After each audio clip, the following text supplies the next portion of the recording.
Welcome to Straight Shot Politics. Each episode will bring you in-depth discussion with experts, community leaders, and analysts who will share their insights, experiences, and predictions.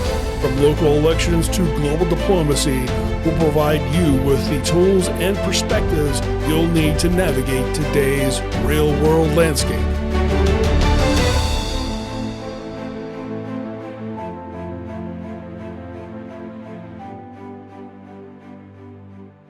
Welcome to Straight Shot Politics. I'm Lisa Chafee. I'm Josh Cease. And I'm Michael Nash. Well, gentlemen, how are we doing tonight? Doing okay. You know, the primary's creeping up on us here in Ohio, and the world, every day you wake up, there's something new going on in the world.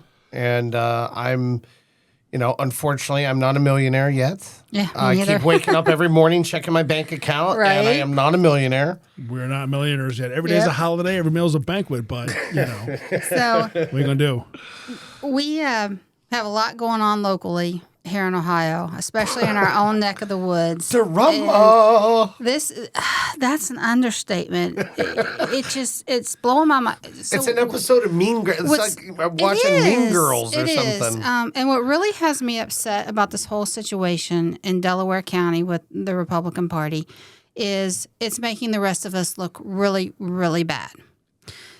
And it's also risking some future elections for our candidates. So let me lay out the scenario. Please, you were so familiar with it. We have Melanie Lanahan, who is current State Central Committee member, and she's on the Delaware County Board of Elections. Now, that is an appointed position, not elected. State Central is elected position.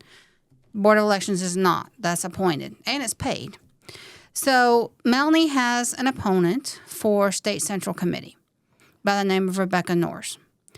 And in an attempt to defeat her already, Melanie got a couple of her friends, including her roommate, to also pull petitions and run for that same State Central seat.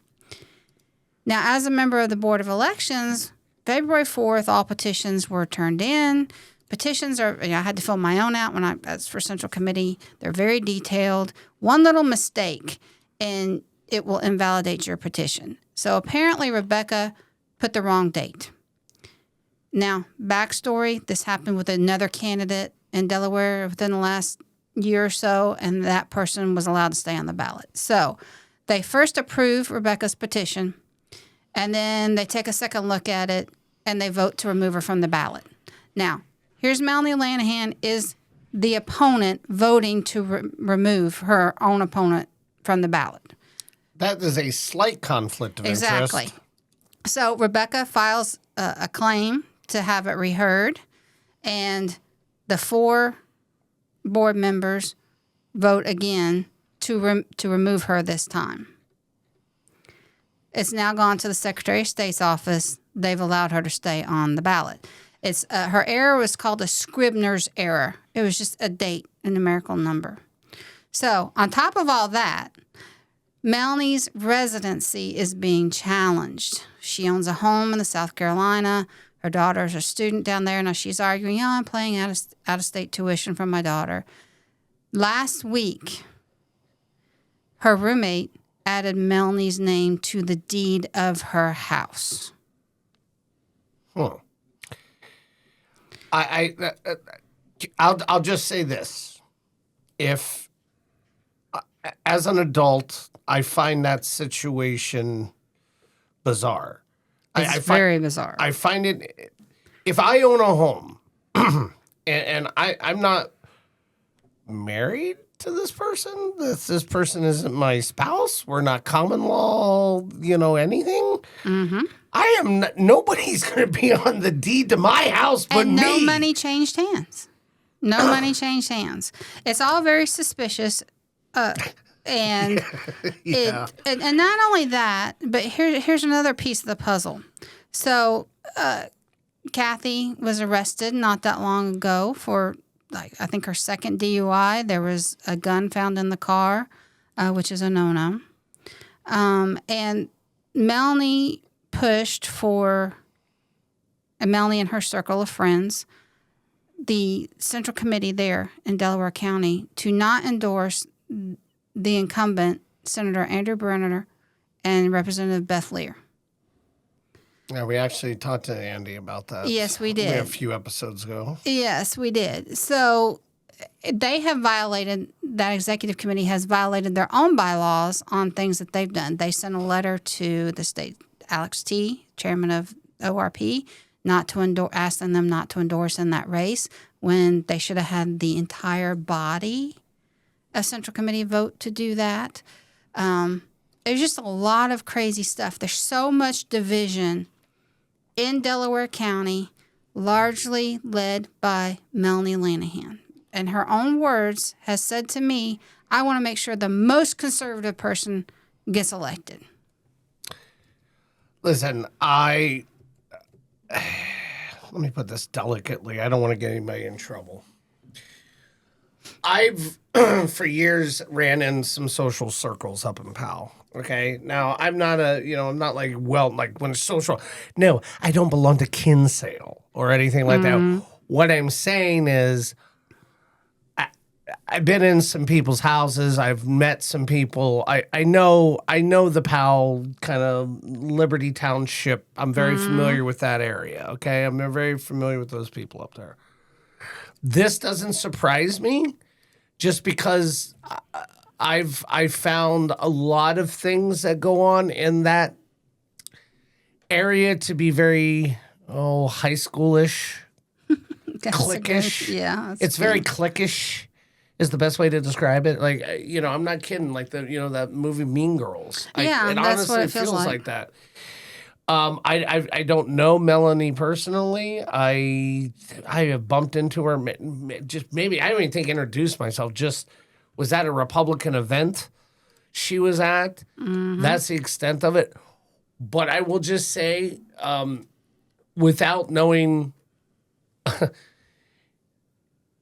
I feel like every few, I don't like it.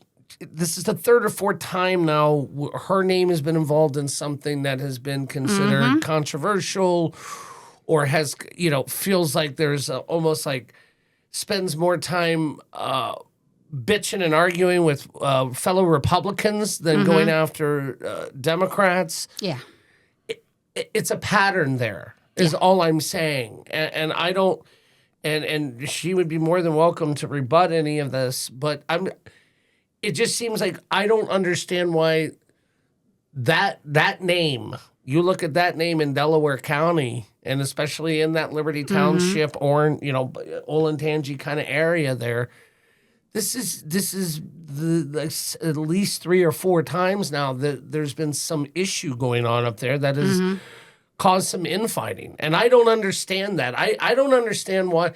You wonder why Delaware County's turning purple? yeah. And as a matter of fact, excuse me, you drive around Powell now. Powell's reminds me of Upper Arlington. Okay. Well, money's there, well-to-do, but you go to Upper Arlington, it's all just upper middle class, white leftist women. You go up into that area, the Olentangy, Powell, Liberty area, southern Delaware County there, southwest Delaware County, it's the same thing. You drive through any of those neighborhoods now, you don't see conservative signs really that much. I mean, you'll see a Trump thing here or there, but it has become a very left-leaning area.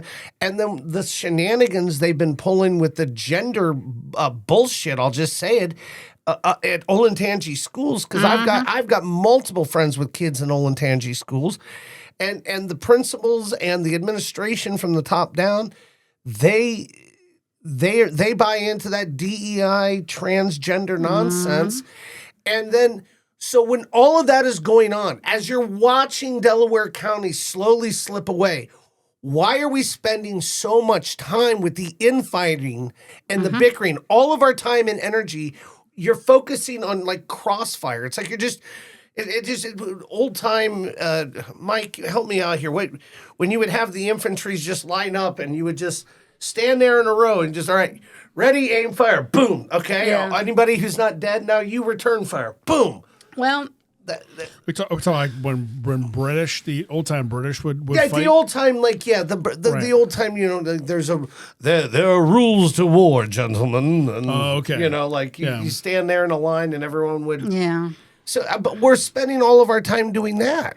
We are, and it's very disheartening when you see someone who's now she's not been proven guilty, so everything is alleged that Melanie has done. Okay, I'm not going to say she's been Nobody found is guilty, accusing her of any kind of crime. I'm not. I'm certainly saying not. she's I'm not done putting anything that out criminal. there. No. However, when you are charged with the Board of Elections duties, you've been chosen, and you're using that to benefit yourself, that is a huge ethics violation.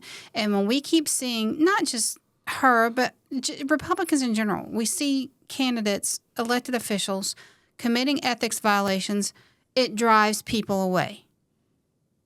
It 100% drives people away. When we interviewed Bob Clegg a couple of weeks ago, it was during the Delaware County GOP endorsement meeting. So we didn't know this was going on while we were interviewing him, but they motioned to endorse Melanie for State Central Committee. And one member, and I heard this firsthand from a reliable friend, stood up to dispute that because they didn't know about this potential ethics violation prior to the screening committee meeting with Melanie and issuing their opinion, or recommendation, I should say. So an argument ensued between the chairman, Patrick Grubby, and this individual whose name I don't know, who said, hey, let's table it. We do some more investigation. They kicked everybody out. That wasn't a Central Committee member. That's a bad look. It's a very bad look. That's an awful look. So, what do you think? By the way, can I get your opinion? I mean, honestly, I'm still deciding how I feel about Zoom meetings, checking in through Zoom meetings. No. Absolutely not. So that's another part of the equation. So at Melanie Lanahan's behest, Representative Brian Lorenz introduced legislation that would allow Board of Election members to attend meetings via Zoom. And vote.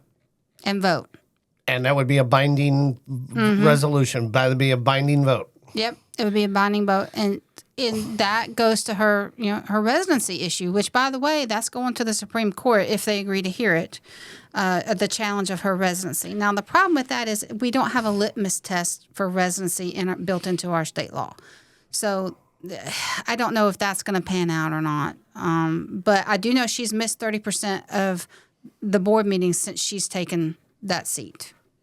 I understand that board members are moms and dads and brothers and sisters and sons and daughters and life happens. You got life. I get it. And Zoom has been whether it's Zoom or any of these allow you to do face-to-face kind of check-in via the interwebs. I get that. That's convenient. But I would be more inclined if that was a elected, if that wasn't an elected position. Because to me, it'll be a cold day in hell before I would ever say, excuse me, you can cast a vote in the United States Congress via Zoom. Exactly. You have to be there because you need to go where you are elected to be by the people. You asked for votes. You got those votes. You've been given the access you have to be on this board. People expect you to do something. The least you can do, I think, in that sense, I get that, is to show up. That's why I said it's not the worst issue. I think it's a decorum look. And also, it does. I'll just put it this way. You can probably get away with a little more funny business, I would think, through Zoom. Well, not only that, but you really, I think, the one-on-one communication, when you have hearings and you have people coming to testify about whatever it is, whatever their issue is, maybe there can be an exception. So a few years ago, the gentleman that I ran with for school board serves in the reserves, and he was stationed overseas for a few weeks, and he was on the school board, and they had to, at every meeting, he was gone for at least a month, maybe 2. But at every meeting, they had to pass a resolution specifically for that meeting, allowing him to attend via Zoom specifically for that meeting only. So there's a special circumstance that I would agree if there's something that could be done like that. But as a general practice. As a general practice, no. And the way that the legislation was introduced, and I don't know that it's going anywhere. But then let's fast forward. And last week, Representative Lorenz introduced another piece of legislation that would make it so state central committee members cannot serve on a board of election. So there are 66 state central committee members. That's a good portion of the board of election members in each county. So you have 2 Democrats, 2 Republicans. Almost all of them are currently serving as their county party chairs for Democrats and Republicans. Again, conflict of interest there. I don't see them being the legislation. I think is going too far. To me, with all due respect to Representative Lorenz, it looks like when a fireman starts a fire, so he can put it out to be the hero. Basically, trying to create. Potentially creating a problem in the effort to look like you solved a problem. And that would not solve a problem. It actually create more problems because, it's been thrown out there, well, maybe we should just have, hire somebody else. Well, where are you going to get a truly partisan person? With having those 2, the county party chairs in there, I think that is...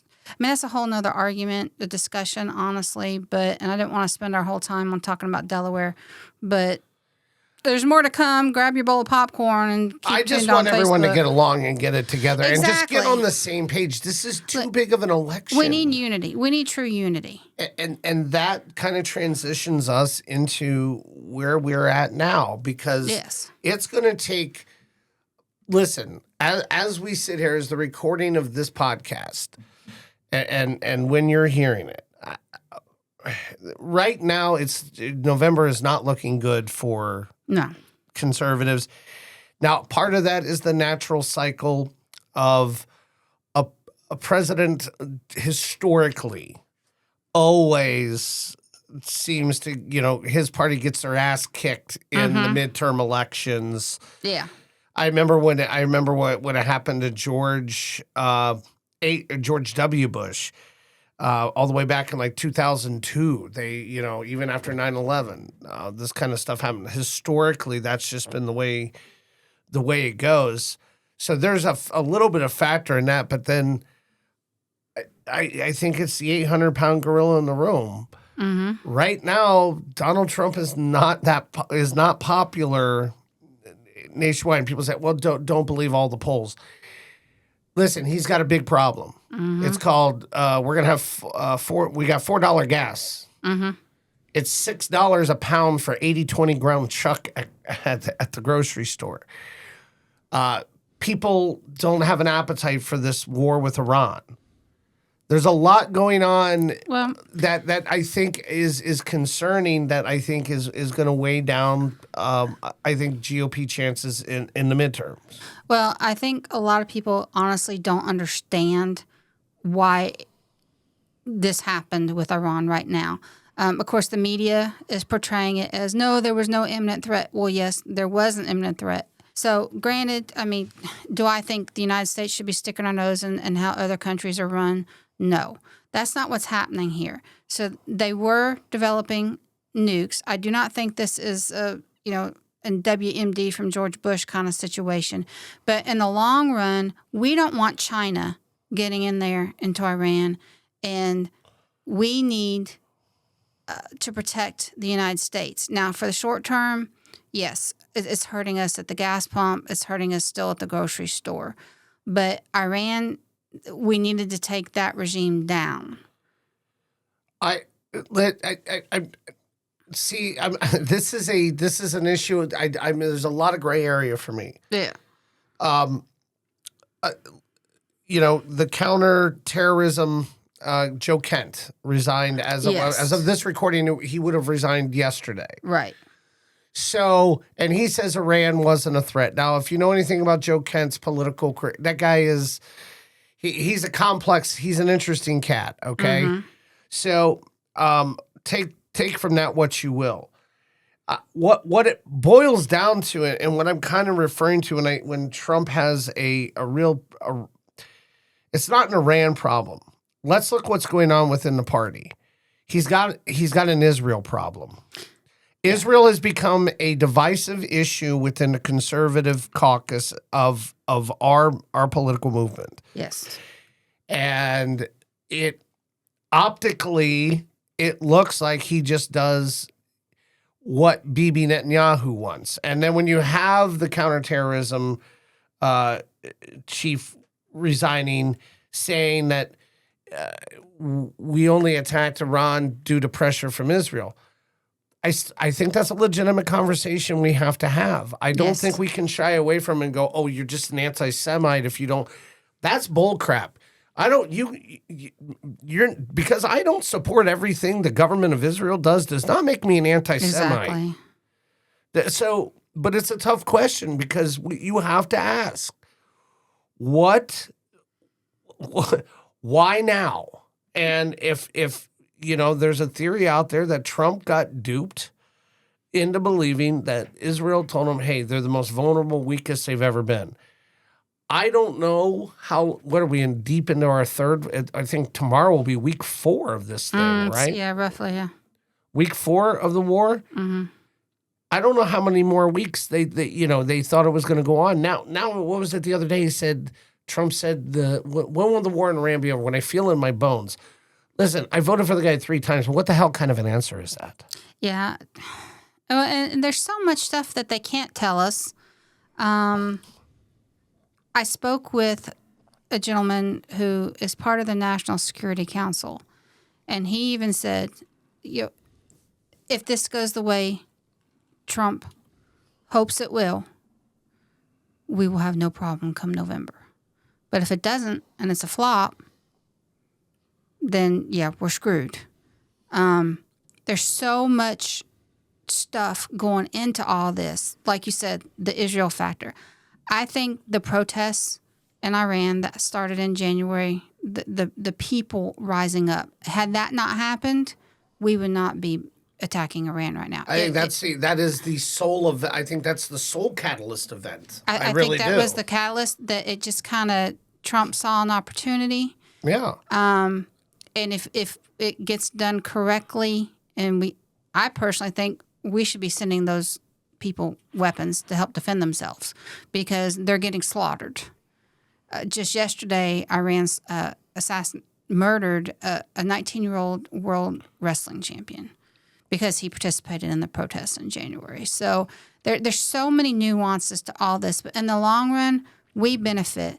It's the supply chain. We ultimately, this country needs our own factories producing the weapons that we need, the chips that we need. We need to be completely self-reliant on those key things and not get those minerals from China because they're our true enemy.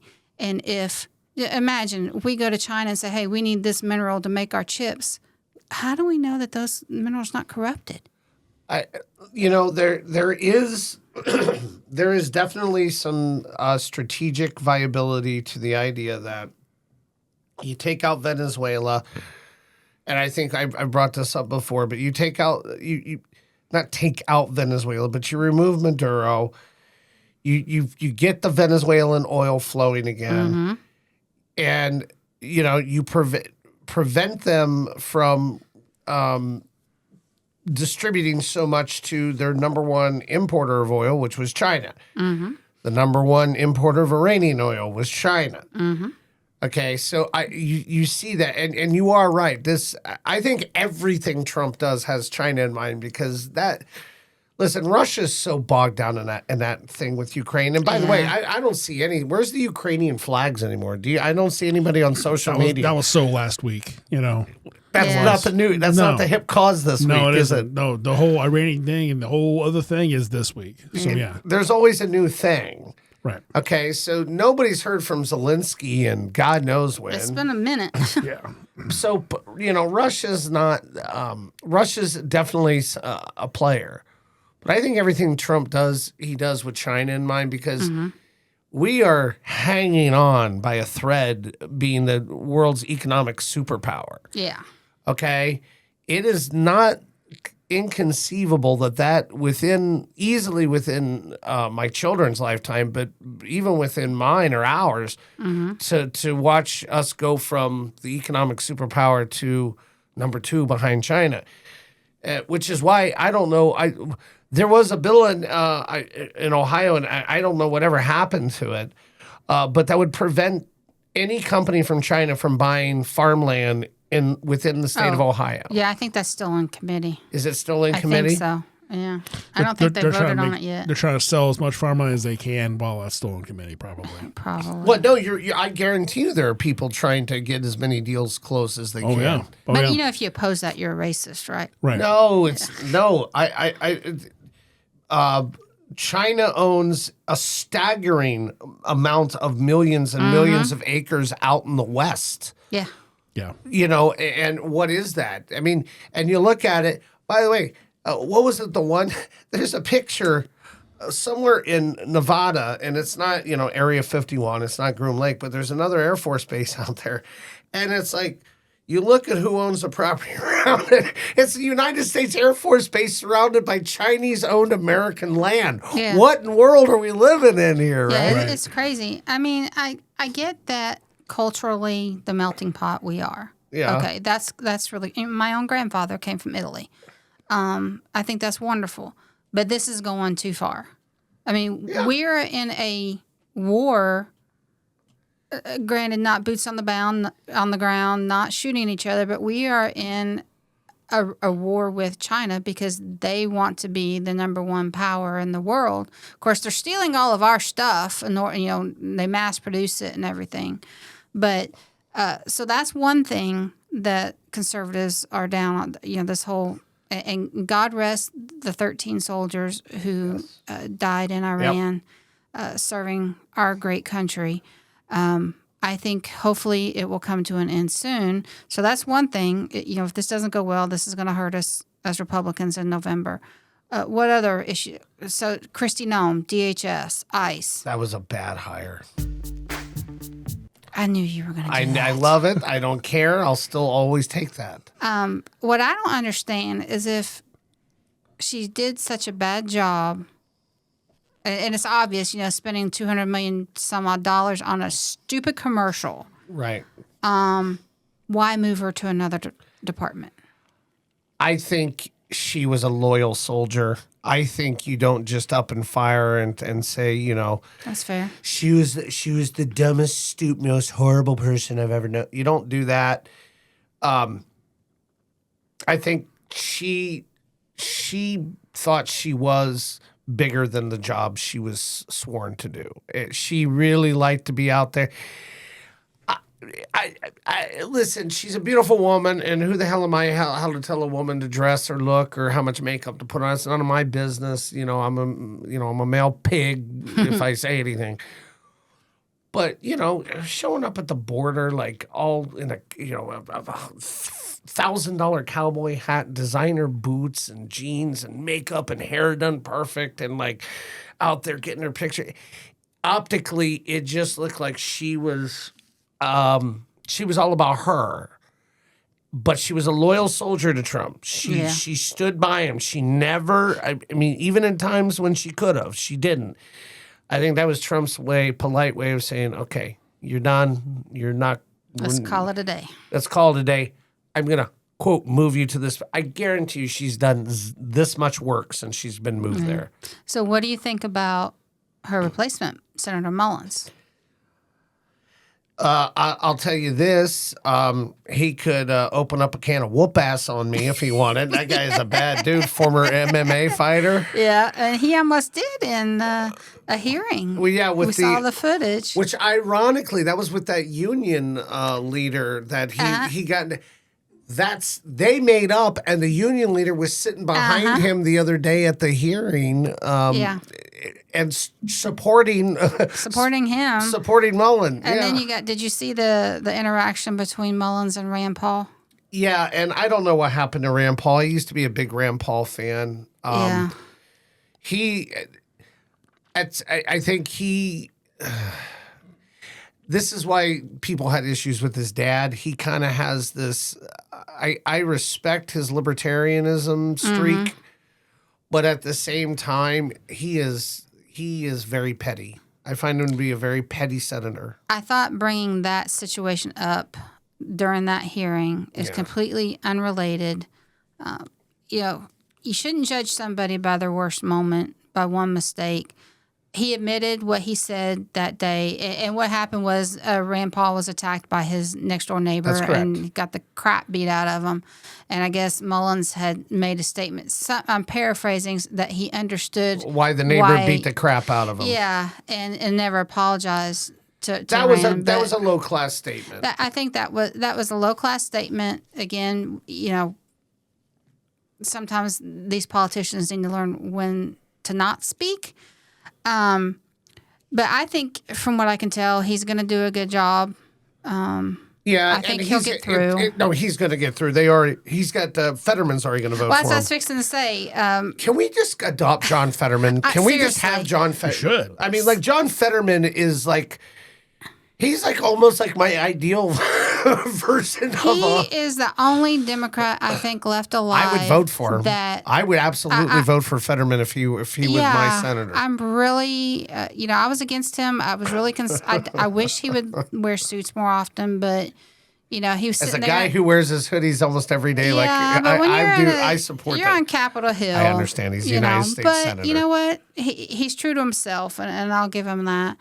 But all this stuff, all this vitriol, it's exhausting, and I'm so frustrated with how the SAVE Act bill, how we've seen so many videos of late of younger Chuck Schumer, younger Joe Biden, Hakeem Jeffries, all saying, yes, we need to have voter ID. When you got to have an ID to buy cough syrup, to buy Sudafed, to buy cigarettes or whatnot. And because of this pettiness, we've got people at the TSA, Secret Service, they're not getting paid. Yep. And they're already struggling as it is. Because they're not, making millions of dollars. They're not making six figures. I couldn't go without one paycheck. That's just... Listen, the fact that the Democrats are saying the reason we don't need the SAVE Act, and when you bring up that argument about what you need another ID for, well, those things are privileges. They're not a guaranteed right. Well, then I want to know something, because some said there was a post that some, I don't know, Democrat influencer or whatever was arguing about. It's like, oh, all you people that want to ID to exercise a right, I guess we should probably make it so you need an ID to buy a gun. I'm like, look, like, what? Do they not? Have they never ever? Tell me you've never purchased a firearm without telling me you've never purchased a firearm. Pretty much, yeah. But have you ever? Well, there's a gun show loophole. You don't have. No, there's not. There's not a gun. You don't have to show it. That's the argument. They always, well, Mike, you don't have to show an ID at a gun show, and you can buy whatever you want. Yes, you do. Yes, you do have to show an ID. One, you have to show an ID to get in. And then you need to, in order to buy anything, you need to show an ID. There's a lot of challenges right now. Mm-hmm. And right now it's not looking good, but things can get better. This war in Iran has to be successful. Yes.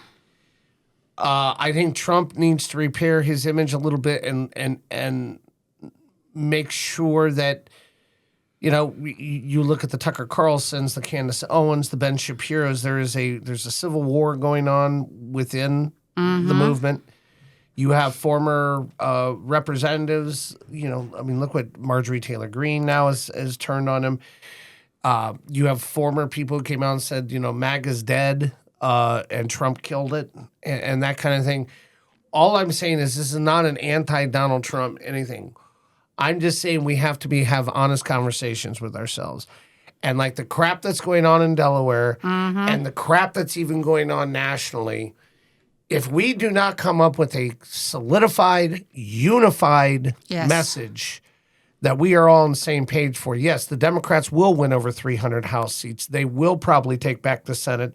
They will absolutely impeach Donald Trump the second they can. And this time around, they may have enough votes in the Senate to do it. Do you really want that reality to happen? If so, we got to come together. And I think that is the overall, if you can, call it the title of this podcast, if you will, but we have got to have party unity. Yes. Unity, it's like unity or death. It's kind of like, liberty or death, but we're unity or death right now. And people need to get over this notion of their personal agendas. Amen, sister. And there is a faction, and this is what's happening in Delaware, is they've gone too far right. And it is just as bad to go too far right as it is to go too far left. And that, I think, is the big divide. We have a huge tent that we can fill with a lot of different people, but we all have to have the same fundamental beliefs, and we have to stop attacking each other. This is what I hate about the primaries. Yeah. Because they get so ugly, and you've got, Republican attacking Republican, and the Democrats do it too in primaries, but we just don't see it as much because they own the media. But if you're running in a primary, tell me why I should choose you over the other person. What makes you so special? Quit slamming the other person. Don't worry about what they did. I want to know what you did.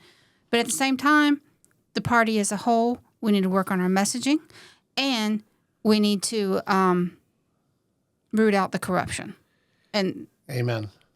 So we're listen. Yeah, we could talk for hours about this. It's the same message. It is UNITY, unity, and we've got to. If you're in the business of caring more about yourself than your country or this movement, we don't want you. We don't need you. Exactly. All right. So, Josh, next time, Mike, we'll see you. Our 50th episode is coming up. In April. So, everybody stay tuned. Like us on Facebook. Go to our YouTube channel. Headbutt the microphone. Yeah.